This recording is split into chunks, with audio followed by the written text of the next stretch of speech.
Hi అండి, welcome to wealth theory. ప్లేట్కి run up plates లేకుండా వెల్డింగ్ చేసేటప్పుడు ప్రతి వెల్డ్ బీడ్కి రన్కి స్టార్టింగ్ అలాగే ఎండింగ్లో ఇలా డ్రాప్స్ లెక్క వెల్డింగ్ చేసుకుంటే ప్లేట్కి లెవెల్గా వెల్డ్ మెటల్ అనేది వస్తుంది.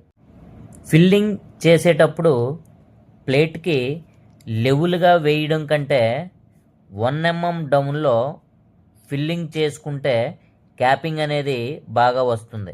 అయితే ఇక్కడ బాగా గుర్తుంచుకోవాల్సింది, మీరు బట్ జాయింట్ వెల్డింగ్ చేస్తున్నప్పుడు అది పైన లేక ప్లేట్ అయినా ఫిల్లింగ్ వేసుకునేటప్పుడు 1 mm డౌన్తో పాటు రెండు పక్కల ప్లేట్ తాలూకా ఎడ్జ్ అనేది కట్ చేయకుండా ఫిల్లింగ్ వేసుకోవాలి. ఇలా కట్ చేయకుండా వదిలేసిన ఎడ్జ్ అనేది మీకు క్యాపింగ్లో హెల్ప్ చేస్తుంది. ఆ ఎడ్జ్ను పట్టుకొని మీరు క్యాపింగ్ అనేది స్ట్రైట్గా వేసుకోవచ్చు. క్యాపింగ్ లైన్స్ వేసేటప్పుడు ఫస్ట్ లైన్ మన వైపు వేసుకోవాలి.